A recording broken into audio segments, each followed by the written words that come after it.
Hi, this is Gwen Foster. I want to talk about the liver. The liver is the second largest organ of the body. It's located right here under like the right breast, and the human liver looks like a cow liver. I mean, it has that same spongy texture that everybody is already aware of. It's the second largest organ next to our skin. The skin is considered the largest organ.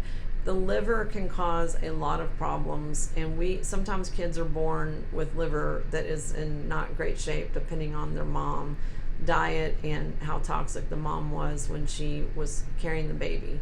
A lot of times, if someone's having hormone issues, you think of the liver. The liver is what converts hormones from their free form to the usable form.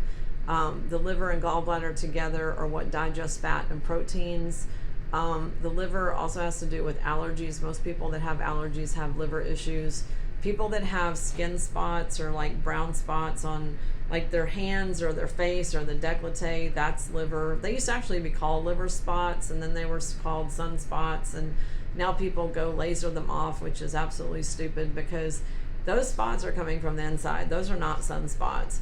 If someone has a sick liver, they're going to have skin spots, and you're going to laser them off, and guess what? They're going to be back next year because it takes a little while for them to resurface after they've been lasered off. But the solution is not lasering. The solution is cleaning up your liver, which is also going to help you with many symptoms, including hormone balancing and better digestion. If you have had your gallbladder removed, which many people have, in the doctor world, they think of the gallbladder as an unnecessary organ, which is actually very stupid. The gallbladder is part of the digestive process and essential to digesting fats and proteins. If you don't have a gallbladder, you, for the rest of your life, have to take a digestive enzyme that has bile, like ox bile. I use Apex's Bioman as a recommendation for my clients because you're going to absolutely lose the ability to digest fats and proteins.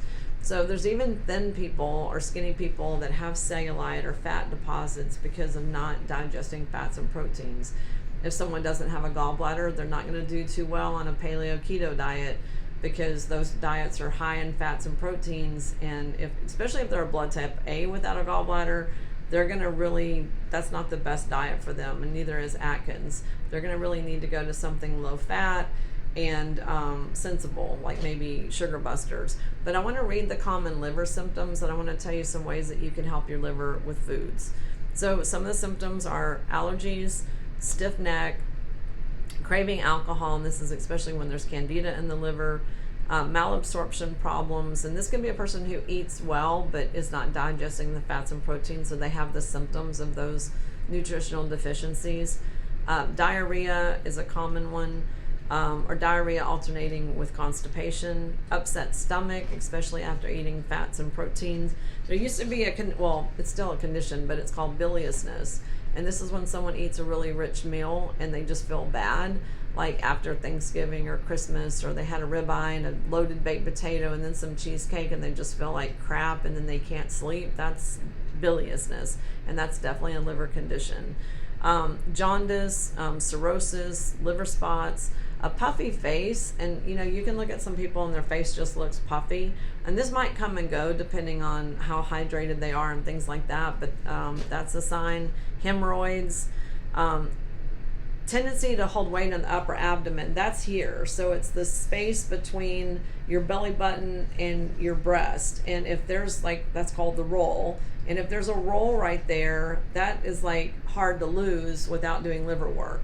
So that's not something you lose from doing sit-ups or changing your diet, because someone can lose weight and still have that roll there. So that's something that if you want to take care of, you would do it through liver cleansing. And chronic throat problems. So people always clearing their throat. Like if someone's clearing their throat, I can't even do it, but if you're clearing your throat a lot, that's a sign of liver problems, and mostly because of allergies and drainage. The liver is so important with so many things, with aging. And some of the things that you can do is the liver loves lemons and limes. So adding lemon and lime to your drinks is a super good idea. And I'm not talking about little wedge of lemon. I'm talking about like a half a lemon to a whole lemon per glass of water. Some people do a little wedge and it's just not enough. Lemon's got kind of a bad rap with those videos that were going around about they're not clean or restaurants don't wash their hands or whatever. I wouldn't be worrying about the lemons. I mean, if that's a real problem, then that's happening with any food you get at the restaurant. So it's kind of silly when people tell me, oh, I don't use lemons anymore because of restaurants. Well, if you're still eating at a restaurant, you still have the same potential problem with anything served at a restaurant. The salad, the meat, the whatever. So that's kind of a lame excuse for not doing lemons. There's a Greek recipe where you take a whole organic lemon, rind and all, just cut off the hard stem and you blend it or put it in a little thing to pulverize it, and then you eat like a teaspoon of that at a time. I like to put a little stevia in that and put it in the refrigerator, and it's actually quite refreshing with the stevia because it feels like the lemon ice a little bit, and it's a really great way to cleanse the liver.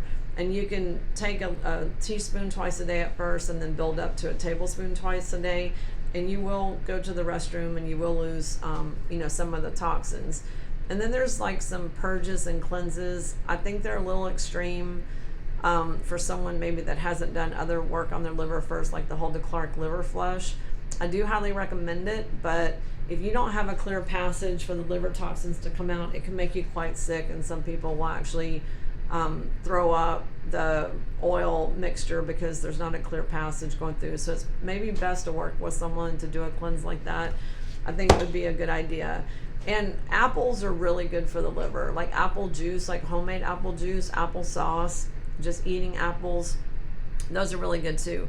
I really like people to have at least like 2 lemons a day or 3 or 4 limes depending on the size of the limes. It's also very super good for the kidneys.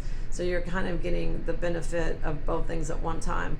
I know when I start seeing skin spots, like right now I don't have any because I've been doing cleansing, but a year will go by and I'll start getting, freckles. And I know that that's time to do a liver cleanse. So that's my personal sign. I don't have any blemishes on my face or my décolleté because I do regular liver cleansing, but I have seen people actually have those completely disappear. So even freckles, when people think of freckles after liver cleansing, they'll be completely gone, like none. And then that's like pretty awesome. So it's a side benefit of having really clear skin. So take care of your liver, and if at all possible, do not get your gallbladder removed. Sometimes the gallbladder is sick and it needs help, but that is a cry for help. So way before it gets to the point of having your gallbladder removed, there's definitely things that you can do to keep your liver and gallbladder healthy and intact. Okay, so I hope you enjoyed the video. Please like and subscribe. Thank you.